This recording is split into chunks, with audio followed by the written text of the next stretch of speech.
I was deep into my game, fingers twitching across the controller, the glow of the television screen painting the living room in flickering shades of blue. The house was quiet, the kind of quiet that feels heavier when you're alone. My parents were out, the usual Friday night thing, and I was thrilled to have the place to myself. As I leaned forward, the tension of the boss fight gripping me, I saw it. A quick movement, barely a flicker, in the bathroom mirror down the hall, just at the edge of my vision, like a shadow slipping out of place. My heart gave a little kick, but I shook my head. Reflexively, I laughed to myself. Probably just my reflection, I thought, catching some weird angle. Still, the thought tugged at me. I glanced toward the bathroom but saw nothing, just darkness spilling out from the cracked door. I tried to shake it off, tried to focus on the game, but my eyes kept darting to the hallway. The bathroom door felt wrong somehow, like it shouldn't be open, like I'd closed it earlier but didn't quite remember. My breathing was faster now, though I wasn't sure why. Eventually, I paused the game and stood, my steps hesitant as I moved toward the bathroom. My socks were silent on the hardwood floor, but every creak of the old boards beneath me sounded impossibly loud. The hallway stretched longer than usual, or maybe that was just in my head. When I reached the door, I pushed it open all the way. The mirror above the sink stared back at me, nothing unusual. Just my reflection, pale and wide-eyed. But then I noticed them smudges. Finger-like streaks on the glass, long and greasy, like someone had pressed their hands against it from the inside. I froze, my breath catching in my throat as my eyes locked on the smudges. They weren't random. They formed a shape, two handprints, palms flat against the glass, fingers slightly splayed. They were too high up to be mine, and too small to be my dad's. A chill crawled up my spine as I reached out, touching the cold surface. The smudges were real. They didn't vanish like steam or fingerprints usually do when wiped. My fingers trembled as I followed the streaks down to the edges of the mirror. And then I saw something worse. The corner of the glass wasn't reflecting right. Just there, barely noticeable, was an outlinea face. Not my face, not even a clear face, but the curve of a jaw and two dark, empty hollows where eyes should have been. It didn't move. It just stared back at me. I stumbled back, my heel catching on the edge of the rug as my stomach churned. The face, it didn't blink, didn't shift, didn't even acknowledge me, but I couldn't shake the sensation that it saw me. It knew I was there. The air around me felt colder now, thick with something I couldn't name. My hands shook as I tried to rationalize it. Maybe it was some weird trick of the light, or a smudge creating the illusion. Yeah, that had to be it. I forced myself to look again, but the face was gone. Relief flooded me for a moment, but then a sharp sound cut through the silence. A faint tapping, no, scraping coming from behind the mirror. It was slow, deliberate, like fingernails dragging against the glass. I couldn't move. My legs were frozen, rooted to the floor as the scraping grew louder, more insistent. It wasn't coming from the bathroom anymore, it was deeper, almost like it came from inside the walls. The mirror trembled. Not much, just enough for me to notice the smallest vibration, like something was pressing against it from the other side. My reflection shimmered, distorting slightly, and for a moment, I thought I saw something else. A figure behind me in the mirror, tall, impossibly thin, with arms too long and a head tilted unnaturally to one side. I spun around, my heart pounding so hard I thought my ribs might crack, but there was nothing there, just me, standing alone in the bathroom with the buzzing light overhead. Except now, the door was shut. I hadn't closed it. Behind me, the mirror let out a low, groaning creak. I reached for the door handle, desperate to get out, but the cold metal wouldn't budge. It was stuck, locked, even though there was no lock to turn. Panic set in as I pounded on the door, shouting, hoping someone would hear me. Then I felt it, a warmth on the back of my neck. Slowly, I turned my head toward the mirror. My reflection wasn't there anymore. Instead, that same figure stared at me from the other side of the glass, closer now. Its head tilted further, its hollow eyes boring into mine. The mirror's surface began to ripple, like water disturbed by a stone. The figure raised a hand-long fingers with sharp, blackened nail sand, placed it against the glass. The handprint matched the smudges from before. The glass stretched outward, warping like a bubble about to burst, and then, with a sound like shattering bones, the mirror split open. A long, clawed hand shot through, reaching for me. I screamed as it gripped my wrist and yanked me forward. The last thing I saw was my own reflection, trapped inside the glass, pounding desperately to get out. The house fell silent again, save for the faint sound of wind rattling the windows. The mirror hung there, cracked but still intact, the handprints gone. The bathroom was empty. But sometimes, when the house is quiet and the lights are dim, the faint sound of scraping can still be heard coming from behind the mirror. They cut the power on purpose. At first, I thought it was the storm. The thunder had been grumbling all evening, rattling the windows with each low, rolling growl. Lightning would flash every few minutes, turning the house into a strobe-lit silhouette. Normally, storms like this didn't bother me. I even found them comforting in a way. But tonight, the air in the house felt heavier. The sound of the wind rattling through the trees felt sharper. When the lights flickered and went out, I cursed under my breath. I grabbed my phone and turned on the flashlight. The hum of the refrigerator cut off. The television blinked out mid-sentence, leaving me alone in a quiet so thick it was suffocating. I tried to convince myself it was just the storm, but I still pulled back the curtain to look out the window. The houses across the street were still lit. The Montels' living room was aglow with the soft light of a lamp. Their son was sitting on the couch, a video game controller in hand. Next door, the Petersons' porch light burned bright, illuminating their rain-slick driveway. I scanned the rest of the street, realizing every house had power except mine. A knot tightened in my stomach. Power outages weren't uncommon in storms, but this didn't feel right. Something about being the only house without electricity made my skin crawl. I took a deep breath and told myself it was probably just a blown circuit. I'd dealt with that before. I'd just check the breaker in the basement, reset it, and everything would be fine. That's when I heard it. The sound was faint at first, a metallic rattle that barely rose above the noise of the storm. It came again, louder this time. I froze, straining to hear over the pounding rain and wind. The sound wasn't coming from inside the house, it was coming from outside. It was the basement door. The basement door is an old metal bulkhead, one of those slanted ones that open out into the backyard. I hadn't been down there in weeks, but I always made sure the padlocks were secured. I was certain I'd checked them earlier tonight. Another rattle. This time it was unmistakable. Someone was tampering with the locks. My hands felt clammy as I grabbed my phone and crept toward the back window, keeping to the shadows. Rain lashed against the glass as I scanned the yard. I couldn't see much in the darkness, just the vague outlines of trees swaying violently in the storm. I stared at the bulkhead, waiting for movement, but the rain obscured everything. Still, I couldn't shake the feeling that someone was watching me.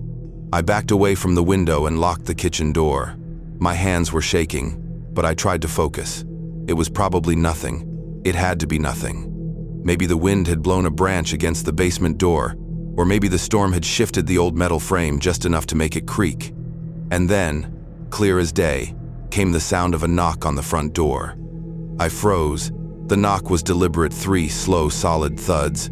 I crept to the front window, careful not to make a sound, and peeked through the curtain. The porch was empty. The knock came again, louder this time.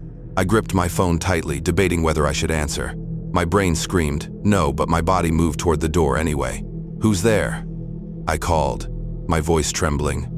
No response. My phone buzzed in my hand, and I jumped so hard I almost dropped it. It was a text from Emily, my best friend. Asterisk. Don't go outside. Asterisk. My stomach dropped. Before I could reply, another text came through. Asterisk. They cut your power to lure you out. Do not open the door. I'm coming. Asterisk. Asterisk.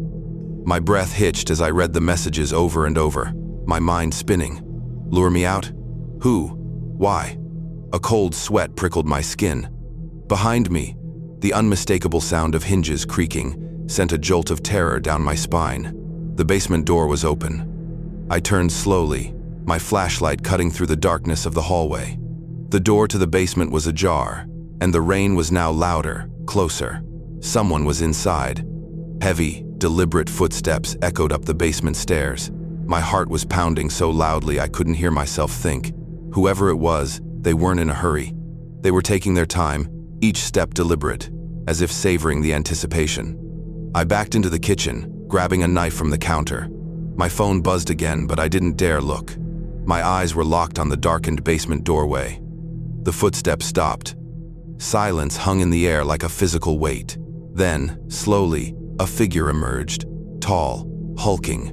They were soaked from head to toe, rain dripping from the edges of their hood. I couldn't see their face, just the faint glint of eyes staring at me from the shadows. I gripped the knife tighter, trying to keep my voice steady. "Get out of my house!" I shouted. The figure tilted its head, like it was amused. Then, without a word, it raised a hand and pointed toward the front door. What do you want?" My voice cracked. It didn't respond. It just stood there, pointing. My phone buzzed again, and I forced myself to glance at it. Another message from Emily. Asterisk, hide, now. Asterisk. I didn't think. I ran. The crawl space under the stairs was the only place that came to mind. I threw myself inside, pulling the door shut just as I heard the kitchen door burst open. My breathing was ragged, my pulse deafening in my ears as I pressed myself into the corner, clutching the knife to my chest. The sound of heavy boots echoed through the house, slow and deliberate. They were looking for me. Then came the knock. It was soft, almost polite, but the sound of it made my blood run cold. It wasn't on the front door this time. It was on the crawl space door. "I know you're in there," a voice said, low, guttural. I clenched my teeth, my whole body trembling as I held the knife tighter. The door creaked as it began to open. The police found the house empty the next morning. My phone was on the kitchen floor, the front door wide open, rain pooling on the porch. They never found me. Just a crawl space door swinging lightly in the breeze, and a knife lying in the corner, coated in something too dark to be water. It started with a sound, faint, nearly imperceptible, like a whisper just on the edge of hearing. I was sitting in my living room, curled up on the couch with a glass of wine, halfway through an old paperback I'd been meaning to finish for months. It was raining, one of those soft, lazy rains that muffled the world outside, the perfect night for solitude. And then I heard it, a light, tentative scratching. I froze, book in hand, and tilted my head toward the sound.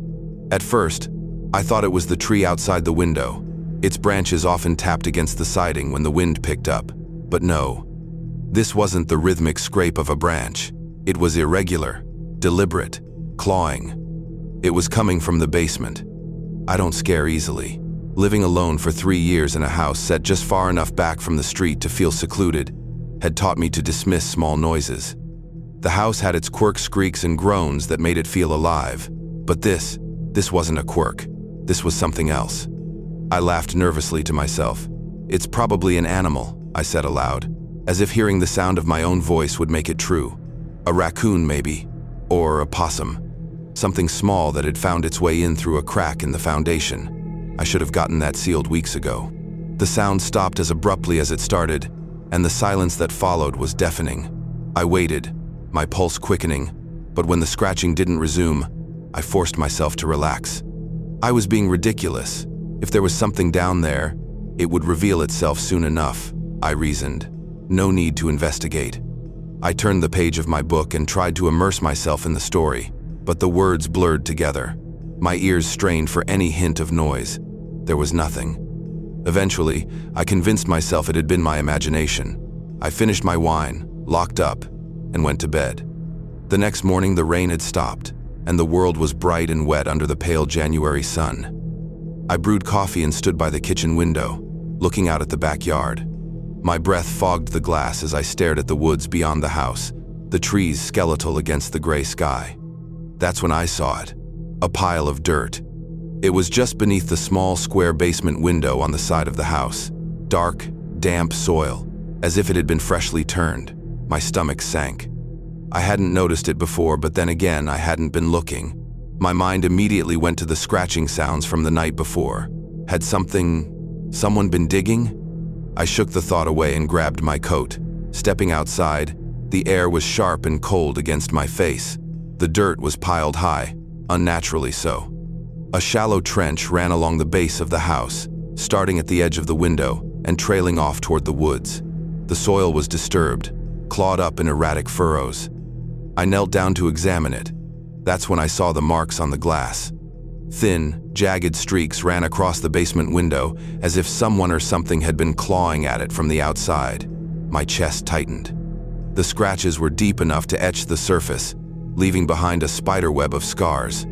"Just an animal," I whispered, though my voice sounded hollow even to me. "A raccoon, or a fox, or something." But the marks were too deliberate, too precise. I retreated into the house and locked the door behind me, my hands shaking. The day passed in a blur. I tried to distract myself, tried to tell myself that it didn't matter. But every time I thought about it, my mind circled back to the same question. Who or what had been outside my house last night? And what did they want? That night, the scratching came again. This time, it was louder, more insistent. I lay in bed, staring at the ceiling, unable to move. My heart pounded in my chest as the noise grew louder, more frantic. It wasn't just scratching now. There was a thud, soft but distinct, like a fist hitting the ground. And then another, a rhythmic pounding that seemed to come from everywhere and nowhere at once. I wanted to get up, to check the basement, but I couldn't bring myself to move. My body felt heavy, paralyzed by fear. I kept telling myself it was just an animal, that I was overreacting, but deep down I knew this wasn't an animal. This was something else, something worse. The pounding stopped just as abruptly as it had started. I lay in the dark, straining to hear, but the house was silent. My skin prickled with unease, but I forced myself to close my eyes. Eventually, exhaustion took over, and I drifted into an uneasy sleep. The police arrived the next afternoon. I hadn't called them. My neighbor, Mrs. Coughlin, had. She'd seen the pile of dirt and the marks on the window when she came by to borrow sugar. Her face had gone pale when I explained what had happened, and she insisted on calling the authorities. The officer who arrived was young, barely older than me. He had a kind face and a reassuring voice, but his demeanor changed when he saw the dirt outside the basement window. He crouched down, his gloved hands tracing the disturbed soil. "Looks like someone's been digging," he said, his tone grim. "You said you heard noises last night." "Yes," I said. My voice trembled despite my efforts to sound calm. "Scratching, pounding. I thought it was an animal." He didn't respond. Instead, he stood and motioned for his partner, a wiry man with a clipboard. Together, they began to examine the area more closely. They found more scratches on the side of the house, just beneath the window. Deep gouges in the wood that looked almost like claw marks. "Could have been trying to get inside," the young officer said. "Who?" I asked. My voice cracked. He didn't answer. The investigation didn't last long. They didn't find anything definitive, no footprints, no tools, no sign of forced entry, just the marks on the house and the disturbed soil. The official explanation was that it was probably an animal, though the officers couldn't say for sure. They promised to increase patrols in the area, but their reassurances felt hollow. That night, I locked every door and window and sat on the couch with the lights on, clutching a kitchen knife. The house was silent, but I didn't feel alone. I could feel something watching me, something just beyond the edge of sight. When I finally drifted off to sleep, I dreamed of hands clawing at the window, pale, skeletal fingers caked with dirt, and a voice as soft, hoarse, and inhuman whispering my name from the darkness. The next morning I found more dirt. Not outside this time, but inside. A small pile, just beneath the basement door. The house was too quiet when I was alone. Not the peaceful kind of quiet, the kind where you can hear the distant hum of cars or the chirp of crickets outside. No, this quiet was heavier. It clung to every room, making even the softest noise feel unnaturally loud. I was sitting at my desk, pretending to study. My history textbook was open, but I wasn't really reading it. Mom and Dad had been gone for 3 days now, off on their anniversary trip. They'd left me with a freezer full of dinners, a list of emergency numbers, and their usual reminders to lock all the doors at night. At first, it had been nice. No one asking about my grades, no chores piling up, just me, the house, and some alone time. But tonight felt different. It started with a sound, faint, but sharp enough to pull me out of my thoughts. A creak, coming from above. I froze, my pencil hovering over the page, and listened. The noise came again, soft, deliberate. The attic. I rolled my eyes and forced myself to relax. This house was ancient, and the attic had always been noisy. Dad loved to talk about how houses settle, and how old wood shifts when the temperature changes. Nothing to be scared of, he'd always say. But as I sat there, I couldn't help noticing how the sound felt different tonight. It wasn't random, like the usual groaning and popping. It came in bursts, almost like footsteps. I shook my head and turned back to my book. I wasn't a kid anymore. I wasn't going to let my imagination run wild just because the house made a weird noise. Still, I locked my door before crawling into bed that night. And as I stared at the ceiling in the dark, I couldn't shake the feeling that someone or something was watching me. The first weird thing I noticed was the bread. It was the morning after I'd heard the creaking in the attic. I went downstairs to make breakfast, and the loaf of bread that had been on the counter was gone. I checked the fridge, the pantry, even the trash can. Nothing. For a second, I thought maybe I'd already eaten the last of it, but I distinctly remembered opening the loaf the day before. Probably misplaced it, I muttered to myself, but it didn't sit right. By the end of the day, I'd nearly forgotten about it. But then, the next morning, the cereal box was missing. I could have sworn it was on top of the fridge where it always was, but it wasn't there. I eventually found it tucked in one of the lower cabinets, a spot I never used. I laughed it off, trying to convince myself it was just me being forgetful, but deep down, it felt wrong. Then there was the chair. That night, I came downstairs to grab a drink, and one of the dining room chairs was pulled away from the table just slightly. It wasn't far enough to scream something's wrong, but I knew I hadn't moved it. I stood there for a moment, staring at it, trying to rationalize how it got that way. Maybe I'd bumped into it earlier and hadn't noticed.